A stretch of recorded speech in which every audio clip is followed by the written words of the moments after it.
any problem, fine. Like you are using Route 53 for hosting your DNS. Then after you have multiple ISPs where from your request is coming. You have load balancer, you have Linux operating system, you are using your target group, you are using multiple you are using multiple target groups under same target under same load balancer.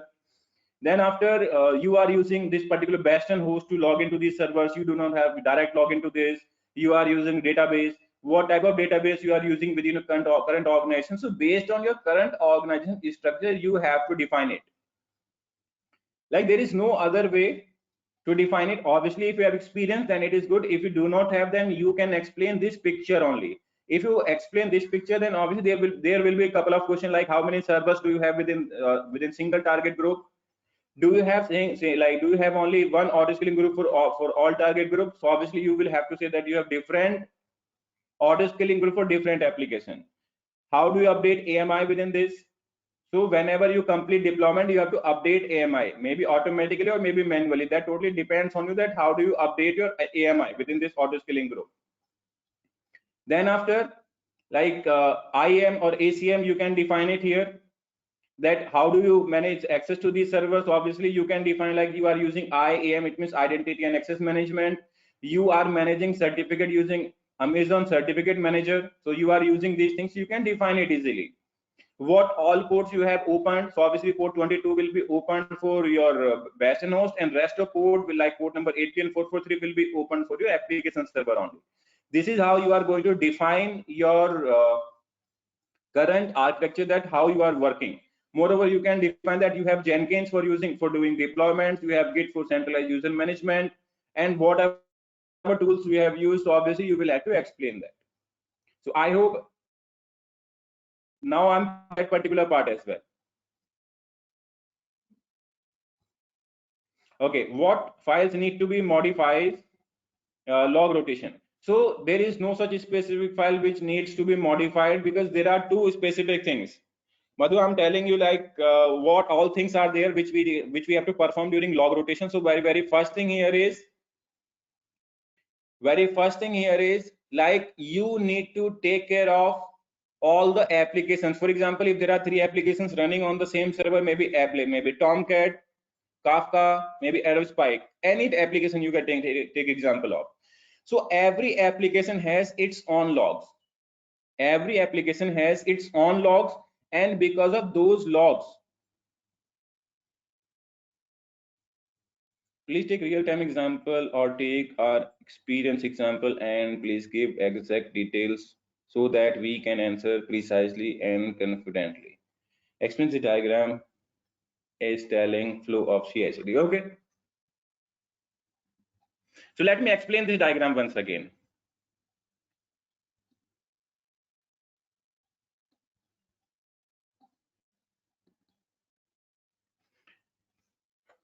So we have Git. There is a particular developer team. We have maybe 10 developers. So as soon as the developer commits the code to a specific repository, because there are multiple repositories, maybe this particular target group is set up for one repository, maybe admin project. This particular target group is set up for another, maybe your web application. Maybe this target group is this particular target group is created for maybe mobile application. So as soon as any particular developer commits the code to a specific repository, so those repositories are pulled using Jenkins. We do build and like release process using Jenkins.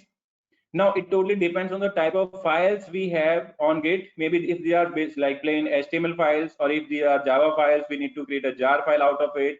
If that is a node file, we need to make some executable. If that is a Go project, we need to create Docker image. So whatever type of code we have, because if I say that we have only Java code, so that will not be right thing to say, because a single organization has multiple type of projects.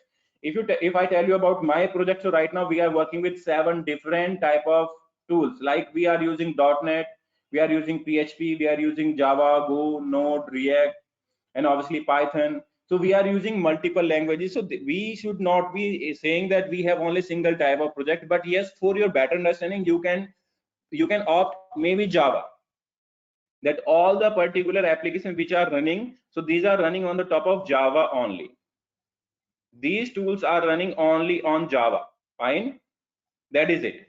Now let's talk about that how do we do deployment. So there are two processes of doing deployment. Either, like as we have already discussed about, like what type of methodology do we have for deployment, whether it is like blue green, it is rolling or others.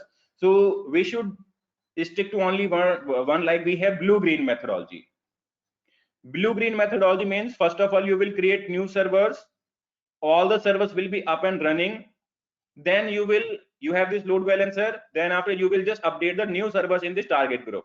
Fine, which means either you can use code deploy for this, or you can do it manually. Like you will you will take one server out of the pool, you will do deployment on it, and after that you will launch more servers using that particular target group, using that particular AMI which you have updated out of this particular code. Fine. Now what other things you need to take care of? When you have updated the AMI, then all the servers should be running with the updated code. You need to ensure that. For doing it, what you will do here is you will have to ensure that all the servers which are going to be terminated, so all the servers should have one feature enabled. That is a particular option in auto scaling group. Let me tell you that here. I'm going to create auto scaling group for you guys very soon. I'll create it quickly because that will be like a must have feature.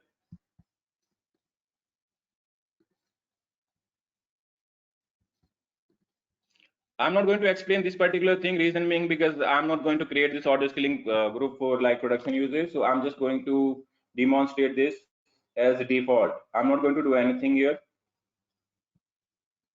Anyone I can take. Now I'll create auto scaling group.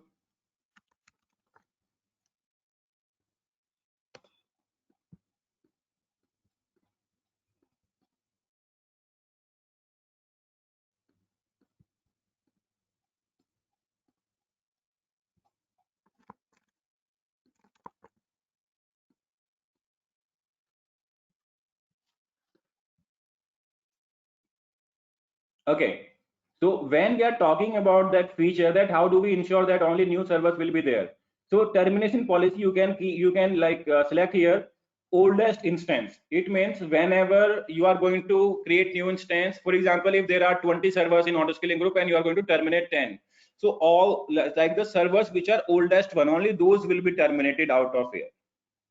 You need to keep this thing in mind whenever you are like updating your termination policy. So you need to ensure that oldest instance has to be selected here, only then it will work, which means you are using oldest instance first termination policy, that whenever your auto scaling group will terminate the group like your servers, so it will terminate the oldest server first, which means there will be no problem at the time of creating your new server. So all the new servers will be available within auto scaling group, and your existing servers which are old, so those will get terminated. Fine. So this is how you are going to okay. So what is Bastion host? Okay. So answer is also there, not a problem. Great, nice one. Okay. So this is how we explain this particular. So this is how we explain these particular things. Now this is just real-time flow that we have. We have DNS, we have load balancer, we have security group here, we have multiple applications, like we have host-based routing here, we have path-based routing here, we have multiple application setup, we have like multiple target groups, we have security group everywhere. Then after we have database, we have common database, and we are using VPN to connect to this database if any developer needs access. So for sure, like it is only one, there will be multiple like master and slave. So on slave database, we will assign read-only access from database on database for developers. Then after, like Bastion host means the particular server which is accessible from on premises on public IP address. So you can directly access to this server from your on premises. It means if you need to access this particular server from on premises, you can easily access without any problem. This server is accessible on port 22 in public. Like from public, you can access this particular server on port 22 without any problem. Fine. Any question here?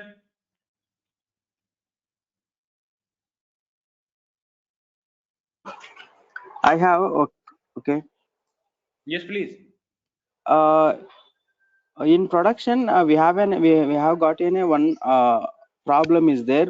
I know the how is the solution.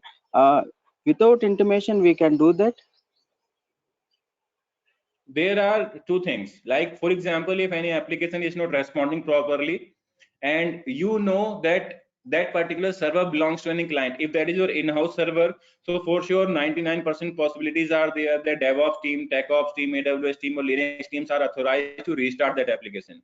But if the application server belongs to any client and you are the supporting client application, then until and unless you raise a noise, the client provides you approval, you are not supposed to like restart that, because it happens. For example, you are working with AWS and AWS has access to like infrastructure which is related to a client. So until and unless a client requests, AWS team does not touch the servers. Whether the server is down, they know that server is not responding, they will send a notification to client that this server is not responding, please take care of it, but they do not touch that until unless there is a particular written approval from the side of client. As far as this concern is related to your own on premises or your in-house application, then that depends on SOP. It means standard operating like standard operating procedure. So if your developer say that if there is high load application is not responding, so rather than reaching out to developer first, you can restart the application, take backup of logs, you can start tracing it down later on once the application is up once again. Because first of all, the duty of DevOps team, AWS team, Linux or maybe production support team is to bring infrastructure up and running. So that depends on the like type of application you are supporting. Okay, I got it. But one more I have. Yes, please. Uh, how can you get the tickets from? Where should you get the tasks? Okay, so task means there are two type of things. First of all, if DevOps team is working on sprint basis, so there has to be a Scrum Master. When you are talking about tasks, so tasks are given to DevOps team in two manners. First of all, the particular top level management, maybe your manager, maybe your CTO, maybe your CEO, if they are designing anything that they want to have something new, so they will directly assign the task to you. And obviously that task will be segregated within team by your manager, by your team lead, maybe your manager or other members. But if there is a particular sprint process in DevOps, then there has to be Scrum manager. That Scrum manager will gather requirement from other teams. For example, like if any developer is saying that we are moving from like legacy application to microservices, so that sprint manager, that Scrum master will gather information from them, like how and when you want to go live, how many services you have. For example, if there is a very large service and right now that service is broken into multiple small applications, fine, small microservices, so that particular person which is known as your Scrum master, that person will gather information from all the developers and all the product manager team. Then after he will pass it on to you. Then you will say that we will need this much time. It will take at least a week to like set up a single service, or you will be able to set up all 7 services within a single week. So that's how the work is distributed within team. So that depends on organization to organization whether like DevOps team is working on a sprint basis, or like there is only BAU, it means business as usual. So all the tasks which are coming within queue of DevOps, sometime like some developer is saying that I'm not able to connect to server. Sometime your developer is saying like our dev server is not performing well, there is high load. So if you are, either you can work on emails, either you can work on tickets, or either you can work on sprint basis. So obviously you will create a task and after that you will execute that. So these are three basic methods, so like you can get work on either email, either ticket or sprints.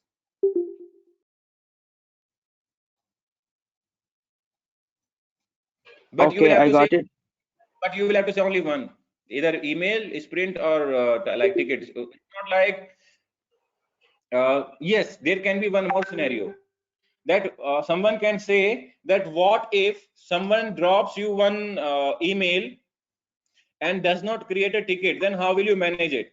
So will you wait for the ticket creation, or how will you manage it? So in that particular case, you can say that first of all, I will complete the task based on the like criticality of that. Then after, if it is possible, that I can ask the particular person who raised the query to create a ticket, then it is good for me. Otherwise, after performing the task, I create a ticket for myself. I just assign that ticket to me, and then after I lock my time within that ticket, that how much time I spent on this particular task. So this is how it works. So it is not necessary that only developers will create a ticket, or maybe the particular your clients. Clients means I'm not talking about the end customer. Your clients are developers, testers, QA team, maybe business team can be your clients. Why it is so? Those users who are coming to you for service, so they are your client. Maybe internal client they are. So all the clients who are coming to you, either they are supposed to create ticket, or if they do not create, then you can create a ticket for yourself.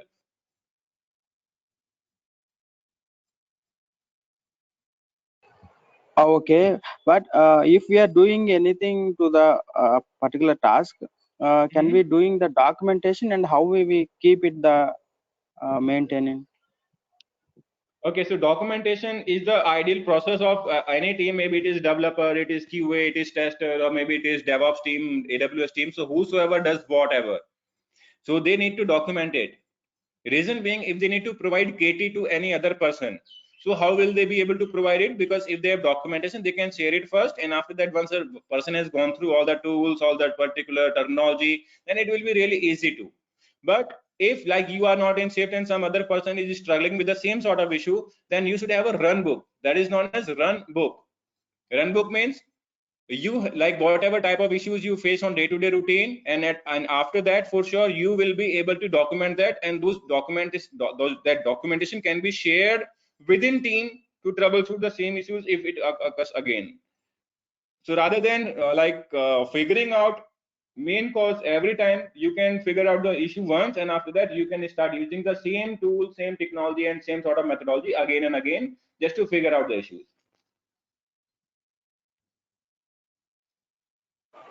Yeah, okay, fine. Yeah, thank you. Any other question you have, guys? So Renu ma'am, do you have any other question? Hello? Okay. So ma'am, Git branching strategy, like Git branching, we are not going to discuss today. And release cycle, we will discuss that time when we will discuss about Git and Jenkins. These two things will be covered then, like what is release cycle and how and what type of branching strategy you follow. So any other question related to production query? How often we using Git for the DevOps team?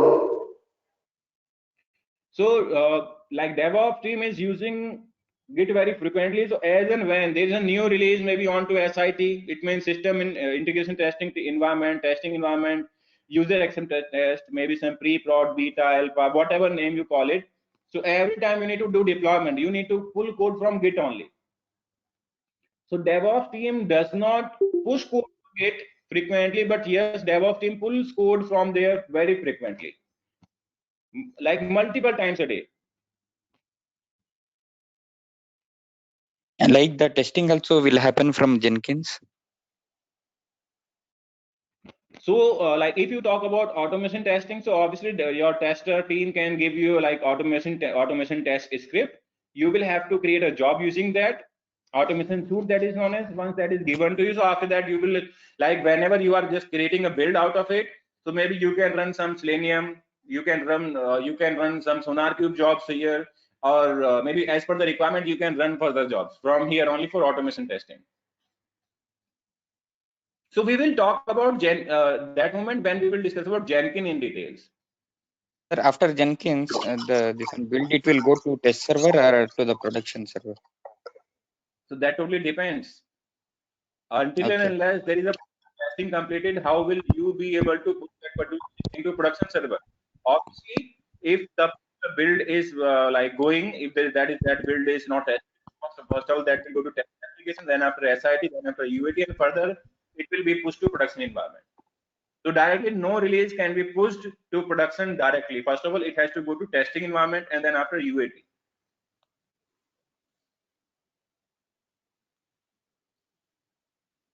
Hello. Okay, guys? Please give me a overview of how DevOps Engineer Day starts. Give me a overview, just What do you want? What?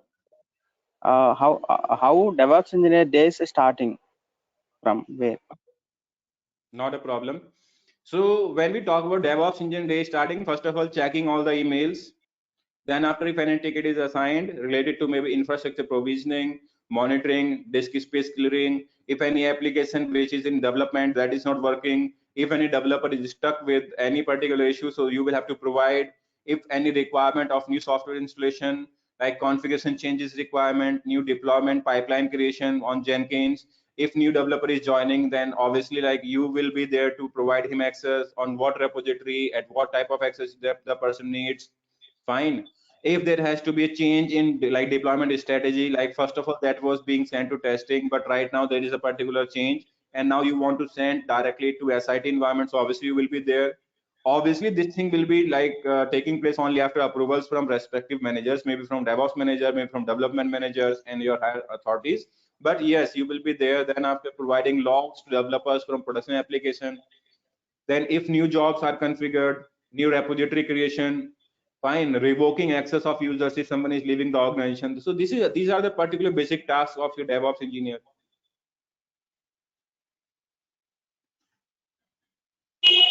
Yeah, okay, thank you. Am I clear on that? Yeah, I got it clear. Hello. Okay, so any other question we have? Yes, sir. I have question. Please. Sir, if I'm putting more than 2 years of experience into AWS, so means server migration also with a part of the environment. So So let me which tool? tell you, server migration, if you know, then it is good to have. But let me tell you, server migration is a task of only those engineers who has more than 6 to 8 years of experience. Those guys who have less than 4 years of experience, so that like it is not mandatory to write down on your resume. Why it is so? Because it needs a lot of planning, a lot of execution strategies, backup planning, backup strategies. Then after it needs like HA designing, configuring and designing hybrid cloud. So hybrid cloud is not supposed to be task of associate or senior engineers. That has to be task at least of architect level guys. So no need to mention that you are responsible for migration. If you know concept, then you can write down that you have been part of migration activities from on-premises to AWS, AWS Google Cloud to Azure, or maybe AWS to Azure. You can write it down, but that is not mandatory to write. Okay. Okay, fine. Where we like store everything related to DevOps. So obviously, like if you're talking about documentation, Renu ma'am is asking where we store everything related to DevOps. So if we are talking about documentation, so for sure every documentation, like there's a particular tool known as Confluence, maybe Wiki, or maybe internal to Wiki. So any tool, it could be there. Then after, if we talk about important configuration files, so DevOps team has its own like repository where like DevOps team keeps the configuration files on Git. DevOps team has its own configuration like on repository on Git. Their DevOps team keeps all the files.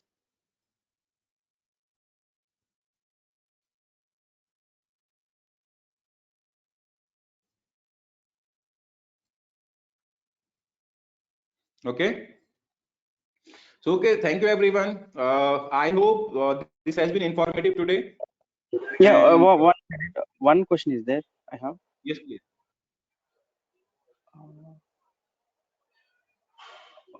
Okay, I forgot it. What is the question?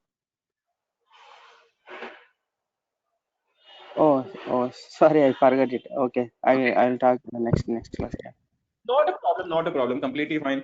So thank you everyone. I have shared the resume. Please prepare your resume accordingly. And if you want me to explain any other thing, then obviously we will do that. But right now, as we are done with like the previous thing which we have done, like we have discussed about EC2, auto scaling, like load balancing. We have like discussed these things. Then after, like we have discussed about Linux, like basic Linux. We have discussed like what are the things we need to explore. Guys, for sure you need to explore question on your own as well, but I am just discussing those key areas which you cannot go without touching, like user management. What are the main things which people have to ask in user management? File permission, what type of files are there, what type of file permissions are there. We have discussed all these things. User management, in fact we have discussed about server operating system performance related things as well. Fine. So please keep on like revising those things again and again. And obviously, if you figure out some questions, and guys, let me tell you, there are like billion of questions related to interview on internet. If you try to read everything, then it will be not it will not be worth. But yes, if you stick to point, the particular things which you are trying to mention within your resume, if you stick to that, then it will be much better thing for you.